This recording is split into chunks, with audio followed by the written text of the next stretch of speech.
আমরা সকাল সকাল উঠে বেরিয়ে পড়েছি ফুল বডি চেক আপ করতে, সেটা ফ্রিতে হবে। আমরা জানতেও পারবো না কি হয়েছে না হয়েছে। হাই, আমি অর্জমা, বেঙ্গলি গার্ল ইন কানাডার নতুন একটি ব্লগে তোমাদের সবাইকে স্বাগত। কেমন হালচাল, কেমন কাটছে দিনকাল?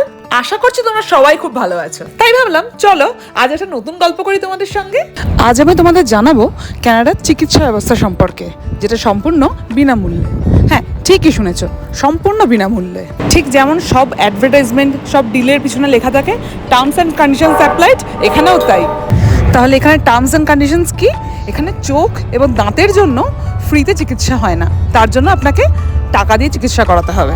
সেটা যেমন তেমন টাকা না, একটা চোখ বা দাঁত দেখাতে একদিনের জন্য $500 থেকে $1000 মতো খরচা হতে পারে, যেটা ইন্ডিয়ান কারেন্সিতে 30,000 থেকে 60,000-এর মতো।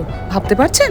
এই জন্য অনেকেই মজা করে বলেন যে কানাডায় চোখ বা দাঁত দেখানো হচ্ছে ফ্লাইটে করে ইন্ডিয়ার টিকিট কেটে ইন্ডিয়ায় গিয়ে চোখ দাঁত দেখিয়ে আবার ফিরে আসা বেশি লাভবান হয়। জোকস অ্যাপার্ট, তবে এখানকার ডাক্তাররা সবাই গভর্নমেন্ট ডাক্তার, প্রাইভেট ডাক্তার নেই। তাই জন্য বেশি টাকা দিয়ে আপনি আগে আপনার পরিষেবা পাবেন এরকম ব্যবস্থা হয় না, তাই জন্য আপনাকে লম্বা লাইনে দাঁড়িয়ে অপেক্ষা করতে হয়।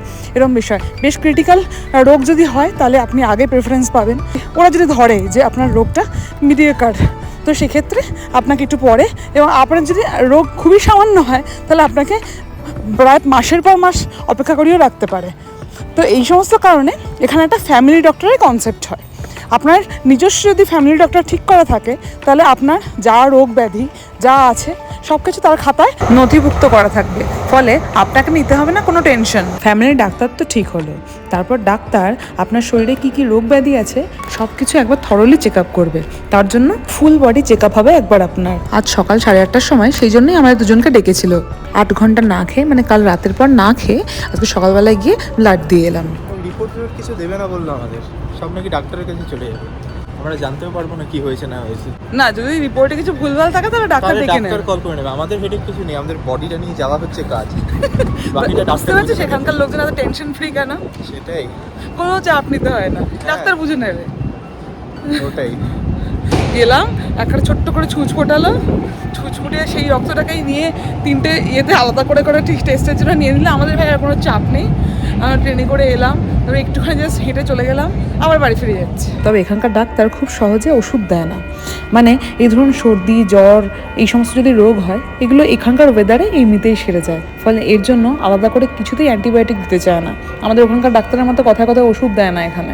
আসলে সুন্দর আবহাওয়া, হেলদি লিভিং, শরীরচর্চা, এই ভালো অভ্যেসগুলোর জন্য খুব একটা রোগ ব্যাধি হয় না এখানে। তাই এখানে ওষুধপত্রের বদলে ন্যাচারাল হিলিংয়ে বেশি বিশ্বাসী এরা। এই যে দেখতে পেলেন, এই ঠিক ট্রেন লাইনটার পাশেই আমাদের বাড়ি। আমাদের বাড়ি অলমোস্ট এসে গেছি, ব্যাস খিদে পেট চৌচৌ করছে। এই যে সকালবেলা একটা হাঁটা হয়ে গেল সুন্দর, তার জন্য খিদেটা আরও বেড়েছে। তবে যাই হোক, শাকনিক অ্যাভোকাডো একদম পছন্দ করে না, তবে আজকে সারাদিনে বুঝিয়ে বাজিয়ে এসছি, আমি সুন্দর করে একটা অ্যাভোকাডো বানানো শিখেছি। তো একটু খেয়ে দেখ কেমন লাগে। তো আজকে রাজি হয়েছে অ্যাভোকাডো খাওয়ার জন্য, দেখা যাক। আমি সকালবেলা উঠে ব্রেকফাস্টে অ্যাভোকাডোটা কীভাবে খাই সেটা আগের ভিডিওতে খুব সুন্দর করে দেখিয়েছি, তাই এই ভিডিওতে আর ডিটেলিংয়ে যাচ্ছি না। সঙ্গে নিয়েছি এক গামলা চা। মায়ের কাপটাকে দেখলে গামলা বলে, তো এই 1 গামলা চা। বেসিক্যালি আজকে প্রচুর রক্ত বেরিয়ে গেছে, খুলতে বলে সেটা খোলা হয়নি। ডান, যাই হোক, এবারে প্রচুর রক্ত বেরিয়ে গেছে। তো বাঙালিদের ওষুধ ফষুধ এসব সারে না, ঠিক আছে? বাঙালিদের ম্যাক্সিমাম রোগ সেরে যায় খরা করে এটা দুধ চা খেলে। আমরা আজকে তাই একটুখানি কষিয়ে 1 গামলা দুধ চা নিয়ে নিয়েছি। সেটা না খেলে আমরা আজকে যত রক্ত বেরিয়েছে সেই রক্তগুলো কি করে ঢুকবে, তাই না? আর জন্মাবে কি করে? যাই হোক, সকাল 10টা বেজে গেছে, মানে মায়েদের ওখানে আগের দিন রাত 9:30। তার মানে মা এখন ফ্রি, মায়ের সঙ্গে এখন গল্প করা যাবে। চাটা হাতে নিয়ে জমিয়ে একটু মায়ের সঙ্গে গল্প করে নেওয়া যাক।